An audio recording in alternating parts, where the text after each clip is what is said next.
Hello दोस्तों, Raghav voice channel पर आप सभी लोगों का स्वागत है। मैं आपके सामने एक बुक समरी लेकर आया हूँ। फ्लोरेंस कोवल शिन द्वारा लिखित किताब the game of life and how to play it इस कम्पेटिटिव दुनिया में आवश्यक स्टेप्स लेना सिखाती है। जिंदगी का खेल वास्तव में बहुत पेचीदा हो गया है और किसी को भी अगले कदम में बचने के लिए वास्तव में अपने स्किल को सुधारने की आवश्यकता है। किताब हमें ये भी बताती है कि हम दुनिया को जो कुछ भी देते हैं वह अंत में हमें वापस मिल जाएगा, जिसका अर्थ है कि अगर हम प्यार देते हैं तो हमें प्यार वापस मिलेगा, लेकिन अगर हम नफरत करते हैं तो हमें बदले में नफरत महसूस होगी। The game of life and how to play it किताब में लेखिका फ्लोरेंस कोवल शिन ने हमें जिंदगी को समझने में मदद की है। किताब हमें ये बताती है कि हम जो भी दुनिया को देते हैं वह आखिर में हमें ही वापस कर दिया जाएगा, जिसका मतलब यह है कि अगर हम प्यार देते हैं तो हमें बदले में प्यार ही वापस मिलेगा, लेकिन अगर हम नफरत देते हैं तो बदले में हम नफरत ही महसूस करेंगे। हम जो कुछ भी दुनिया को देते हैं और हासिल करते हैं उसके जरिए से हम अपनी सच्चाई को आकार देते हैं। किताब हमें अपनेपन की भावना को हासिल करने में मदद करती है, जिससे हम अपनी जिंदगी में खुशहाल होकर अपना भविष्य उज्जवल बना सकते हैं। किताब 1925 में पहली बार प्रकाशित हुई थी। ये शिन की पहली किताब थी जिसे उन्होंने खुद ही प्रकाशन किया था, क्योंकि वह इसके लिए प्रकाशक नहीं ढूंढ पा रही थी। इस छोटी सी किताब ने दुनिया भर के हजारों लोगों को जिंदगी के उद्देश्यों, पर्पसेस और अपनेपन की भावना को खोजने के लिए प्रेरित किया है। यह आज भी उतना ही जरूरी है जितना कि 1925 में लिखा गया था, और यह किताब बताती है कि जिंदगी एक लड़ाई नहीं बल्कि एक खेल है, देने और लेने का खेल।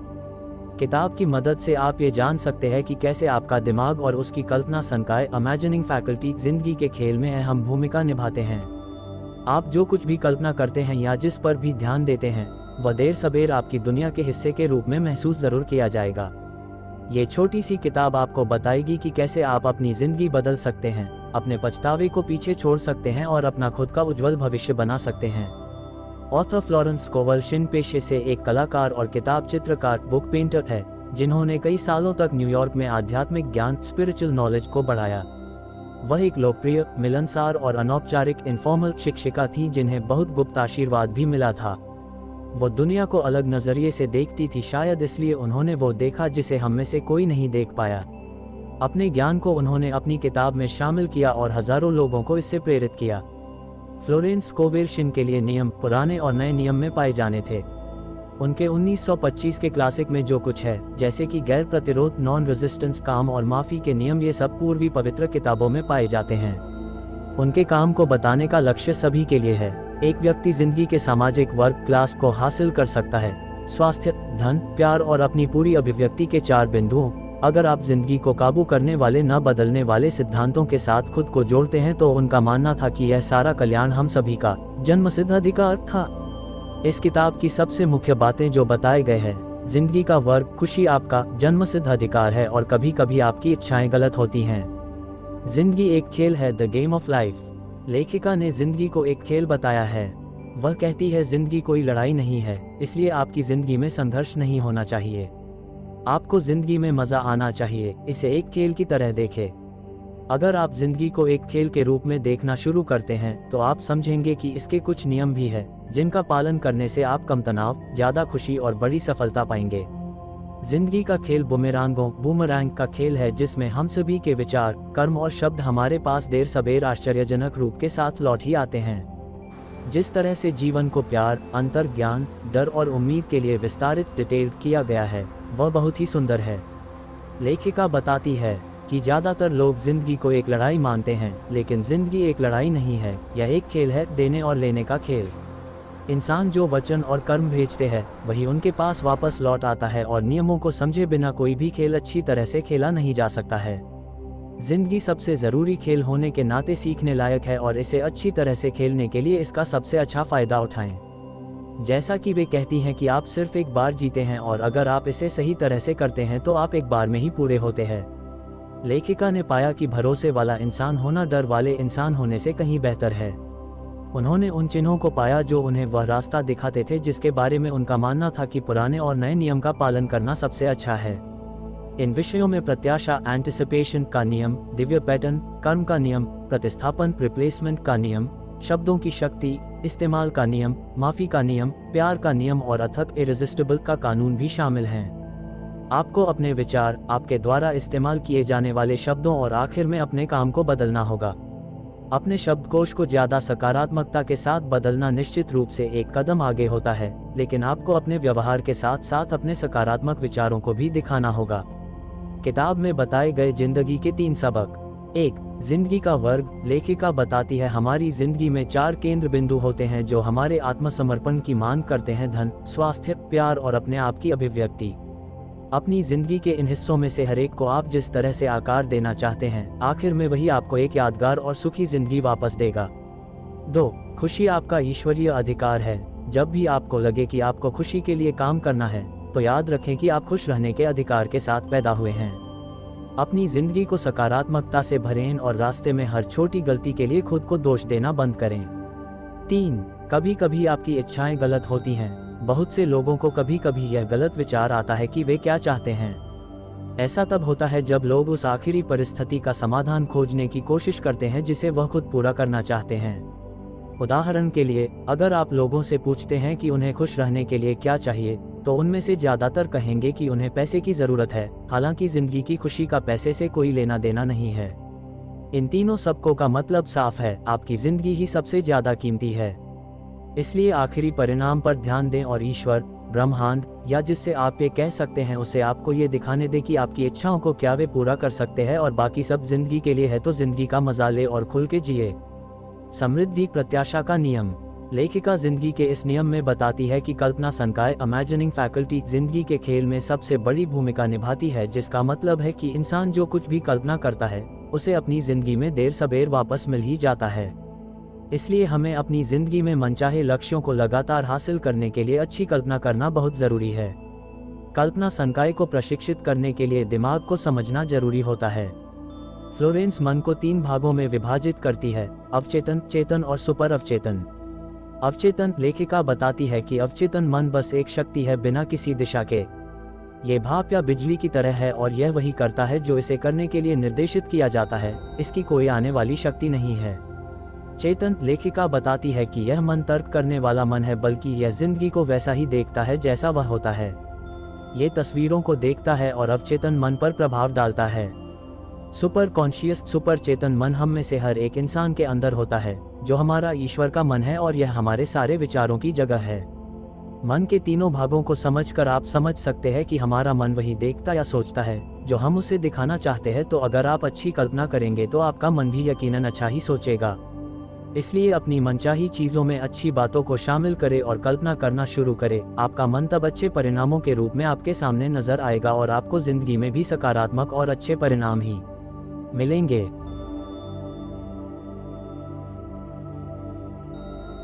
शब्दों की शक्ति। लेखिका इस नियम के बारे में बताती है: जो कोई भी शब्दों की शक्ति को नहीं जानता है वो समय के पीछे है। हम में से हर एक के पास खुद के साथ एक लगातार बातचीत होती है, लेकिन हमें कभी यह महसूस नहीं होता कि यह हमें कैसे प्रभावित करता है, बेहतर या बदतर के लिए। जिस तरह से हम अपनी जिंदगी जीते हैं और हम अपने आप से जो भी शब्द कहते हैं वह हमारे अवचेतन मन में सच्चाई के रूप में आते हैं। इसलिए हमें अपने आप से या दूसरे से बोले जाने वाले अंदरूनी या बाहरी शब्दों का हमेशा ध्यान रखना चाहिए। लेखिका कहती है शब्दों की शक्ति अपार है, इसलिए इस बात से सावधान रहें कि आप अपने आप को कैसे अभिव्यक्त करते हैं और हमेशा नकारात्मक शब्दों का इस्तेमाल करने से बचें, क्योंकि उनमें बहुत बड़ी अभिव्यक्ति की शक्ति होती है। जैसा कि वे कहती हैं, हम अपने या दूसरों के विचारों को शब्दों के जरिए से समझते हैं। इंसान की विचार प्रक्रिया को जानने के लिए उसकी बातें सुनें और उसकी स्थिति समझें, चाहे वह इंसान हर नज़र से महान हो या संघर्ष करने वाला हो। उदाहरण के लिए, जैसे कोई शख्स दुबई में रहता है जहां पर कुछ जगहों में पार्किंग की तंगी रहती है। जब वो कार चला रहा होता है तो उसे हमेशा पार्किंग मिलती है, चाहे किसी भी समय, जैसा कि वो हमेशा कहता है कि मुझे हर समय पार्किंग मिलती है। दूसरी ओर, उसने लोगों को ये कहते हुए सुना है कि वहाँ बहुत ज़्यादा भीड़ होती है, उन्हें कभी भी पार्किंग नहीं मिलती और परिणाम साफ होता है। आप जो कहते हैं वो आपके शब्दों की ताकत होती है जो आपके असल जिंदगी को प्रभावित करती है। इसलिए जितना ज़्यादा हो सके खुद से हमेशा सकारात्मक ही रहे। एक पुरानी कहावत है कि हम सभी सिर्फ 3 उद्देश्यों के लिए अपने शब्दों का इस्तेमाल करने का साहस करते हैं: चंगा करने, आशीर्वाद देने या दौलतमंद होने के लिए। आप जो दूसरों के बारे में कहते हैं वह आपके बारे में भी जरूर कहा जाएगा, और जो आप दूसरों के लिए चाहते हैं वह आप अपने लिए चाहते हैं। इसलिए अगर आप दूसरों से अच्छा सुनना चाहते हैं तो खुद अच्छा बोले, बदले में फिर आपको अच्छा ही सुनने को मिलेगा। आप खुद किसी से प्यार से बात करते होंगे तो आपको प्यार से ही जवाब मिलता होगा, तो अच्छाई को अपनाने से पीछे कभी न हटे, बाकी परिणाम आपके सामने ही होंगे। विश्वास की शक्ति। किताब में घोड़े की नाल या खरगोश के पैर जैसी भाग्यशाली चीजों के साथ विश्वास की शक्ति को अच्छी तरह से समझाया गया है। उन चीजों के बजाय उन चीजों के पीछे हमारा विश्वास ही है जो हमारे अवचेतन मन में प्रत्याशा एंटिसिपेशन स्थापित करता है और मनचाहे परिणामों को आकर्षित करता है। इसलिए शक्ति उन चीजों में नहीं है बल्कि हमारे ऊंचे आत्मविश्वास में है। एक महान बात है कि आस्था पहाड़ों तक को हिला सकती है और शक उन्हें पैदा कर सकता है। किताब में ईश्वरीय पैटर्न का जिक्र किया गया है, जिसका मतलब है कि आपको हमेशा अपनी जिंदगी में सही परिस्थितियों के बारे में पूछना चाहिए, न कि कुछ खास स्थितियों के बारे में, क्योंकि जो कुछ भी आपके मन में है वह सही चीज नहीं हो सकती है जो आपको खुश करे। इन बातों के साथ साथ प्रतिस्थापन का नियम भी काम करता है। हम में से बहुत से लोग इस बात के जानकार भी नहीं है कि असलियत में वह क्या है जो हमें खुश और संतुष्ट करता है, और इस तरह हम अपनी सच्ची इच्छाओं को नहीं जानते हैं। स्कोवल शिन पैसे के बारे में चिंतित ग्राहकों को ये याद दिलाती है कि भगवान आपकी असली पूर्ति है। उन्होंने इस बात से अपनी बात की पुष्टि कंफर्मेशन की आत्मा कभी देर नहीं करती है, और आपको धन्यवाद देना चाहिए कि आपको न दिखने वाले मैदान पर पैसा मिला है और यह सही समय पर आपके सामने होता है। लेकिन सिर्फ सही शब्द कहना और विश्वास करना काफी नहीं होता है। हमें अपने अवचेतन मन को ये दिखाने की जरूरत होती है कि हम उसे हासिल करने की उम्मीद करते हैं। हम सभी को उस चीज के लिए तैयार रहना चाहिए जो हमने भगवान से मांगा है, जबकि बेशक उसका जरा भी संकेत दिखाई न दे। लेखिका कहती है, यह मानो कि ऐसा करने से फायदा मिलने का रास्ता खुल जाता है। वह कहती है कि अपना बोझ यहोवा भगवान पर डाल दो। कई बार बाइबल भी यह कहता है कि लड़ाई इंसानों की नहीं बल्कि भगवान की होती है।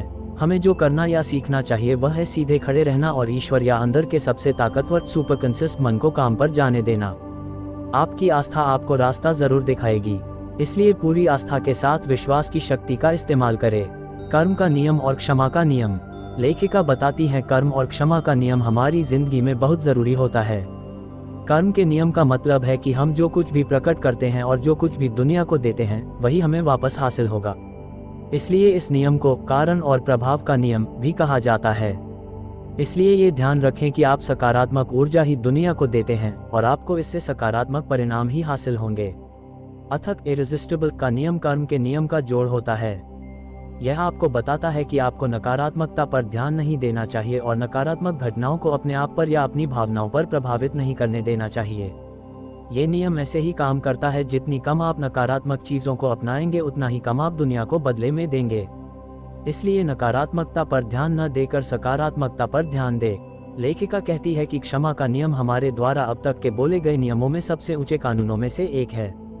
उदाहरण के लिए, ईसाई धर्म कर्म के नियम के बजाय इस कानून पर आधारित है, जिसका मतलब है कि लोग खुद को छुड़ा सकते हैं और सभी अनचाही परिस्थितियों से खुद को बचा सकते हैं। प्यार का नियम मौजूद सबसे शक्तिशाली कानूनों में से एक है। हर कोई प्यार से बना है और उसे भी ऐसे ही जीना चाहिए। प्यार दुनिया की सबसे महान शक्ति है, इसलिए क्षमा करना सीखे। अगर आपके साथ कभी कुछ बुरा हुआ हो तो उसे माफ कर दे, क्योंकि अगर आप उन्हें माफ नहीं करते हैं तो आपके अंदर बदले की भावना पैदा होगी, जिससे आप उदास और परेशान ही रहेंगे। आप सभी नकारात्मक बातों को अपने बदले की भावना को पूरा करने के लिए इस्तेमाल करेंगे। इसलिए बेहतर होगा कि आप समय रहते ही अपने साथ बुरा करने वालों को माफ कर दे। आप माफी की भावना को अपनाकर हल्का और अच्छा महसूस करेंगे और आखिरकार आप सकारात्मकता की तरफ आकर्षित होंगे। सकारात्मकता आपकी जिंदगी में सही रास्ते खोल देती है, तो शुरुआत लोगों को माफ करने से करें और आपके मन में किसी के लिए भी कोई भी बुरी भावना नहीं होनी चाहिए।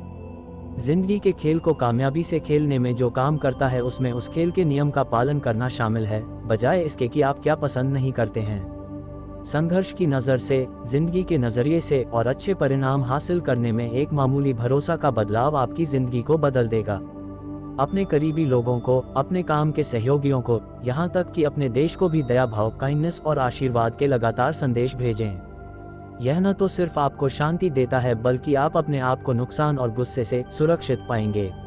लेखिका कहती है, जितना ज्यादा हम जानते हैं उतना ही हम इसके लिए जिम्मेदार होते हैं, और आध्यात्मिक कानून का ज्ञान रखने वाला शख्स जिसका वह अभ्यास भी नहीं करता है, आखिरी में जाकर उस परिणाम में उसे बहुत दर्द होता है। लेखिका एक विचार बताती है कि हर आदमी मेरी भलाई की जंजीर की एक सुनहरी कड़ी है। यह एक और विचार है जो आपको सोचने पर मजबूर कर देगा कि हमारी जिंदगी में हर कोई किसी न किसी वजह से होता है। इससे फर्क नहीं पड़ता कि वह हमें पसंद है या नहीं। आपको उनमें अच्छाई देखना है और उनसे वह सबक सीखें जिसके लिए उन्होंने आपसे रिश्ता बनाया है। हम उस चीज़ की इच्छा नहीं कर सकते जो हम नहीं है।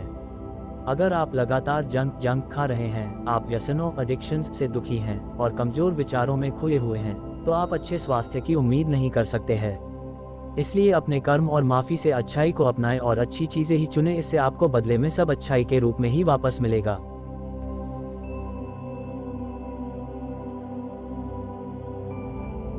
अंतर्ज्ञान या मार्गदर्शन। लेखिका बताती है, अंतर्ज्ञान एक आध्यात्मिक विभाग है और यह व्याख्या नहीं करता है, लेकिन आपको रास्ता बताता है।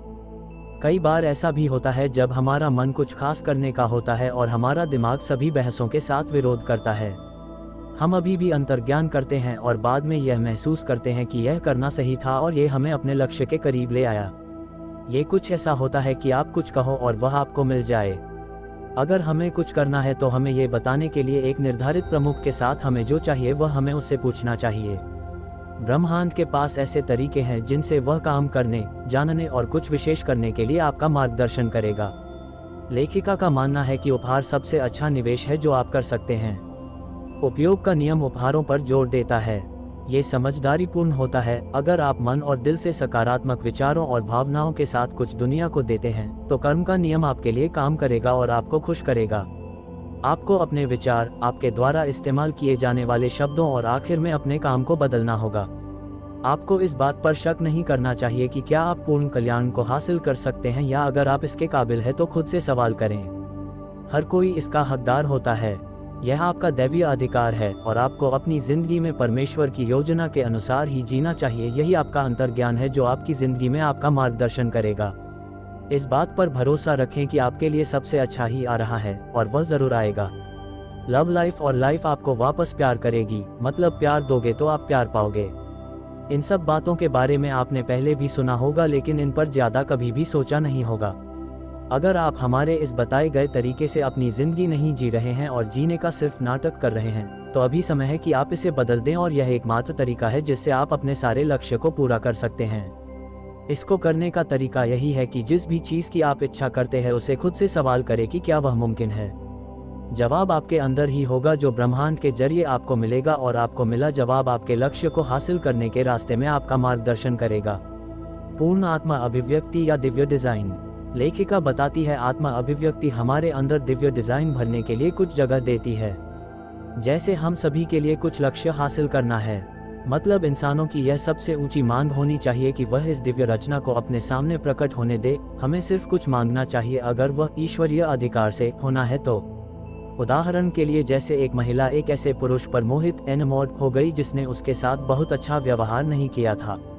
स्कोविल शिन ने इस बात को कुछ इस तरह दोहराया कि अगर वह मेरे लिए दैवीय रूप से चुना गया है तो वह मेरा ही होगा, और अगर वह नहीं है तो मैं उसे वैसे भी नहीं चाहूंगी। और आपको भी ऐसा ही करना चाहिए। जो आपका है वो आपको जरूर मिलेगा, और अगर वह आपका नहीं है तो आपकी कई कोशिशों के बाद भी वो आपसे अलग हो ही जाएगा। निश्चित रूप से कभी कभी आप किसी और के लिए अपने आप को उसका होना जताते हैं जो आपके सभी आदर्शों से मेल खाता है। क्या आपको कभी इस बात की तस्वीर मिलती है कि आप क्या हासिल कर सकते हैं, या वह शख्स जो आप हो सकते हैं? आपको ब्रह्मांड से अपने दिव्य डिजाइन का एक आशुचित्र स्नैपशॉट हासिल हुआ है जो आपको दिखा रहा है कि यह तस्वीर आपके अंदर ही होती है। इसलिए उन चीज़ों का पीछा न करें जिनका आपके असल जिंदगी से कोई लेना देना नहीं है, और अगर आप उन्हें हासिल करना चाहते हैं तो सिर्फ आप अपने आप को दुखी ही करेंगे।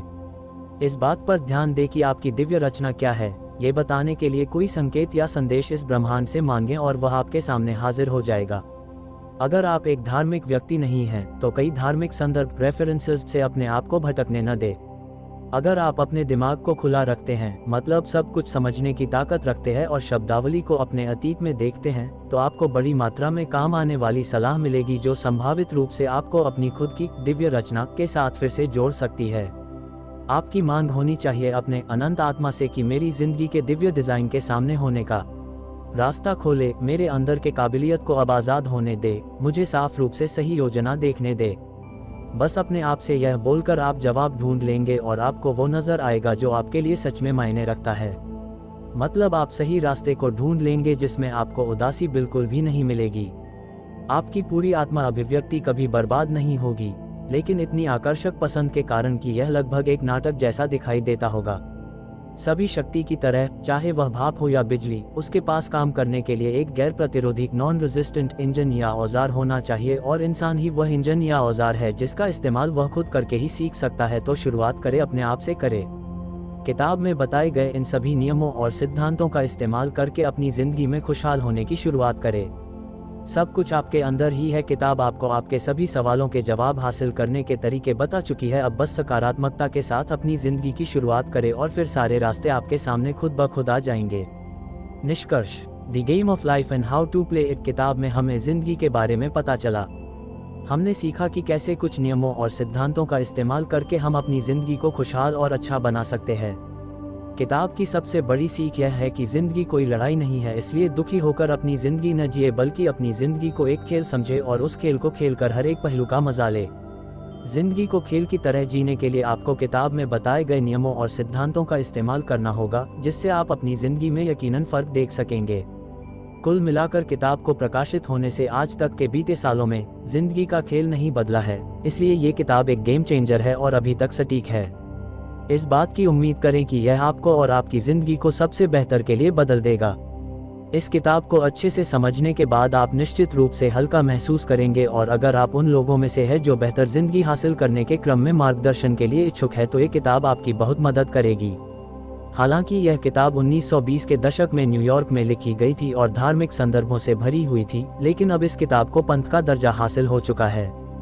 ये हमें देवत्व डिविनिटी को अभिवादन करना सिखाता है और हमारी जिंदगी की दिशा को और आत्मविश्वास की भावना को पुनर्स्थापित रिस्टोर करता है।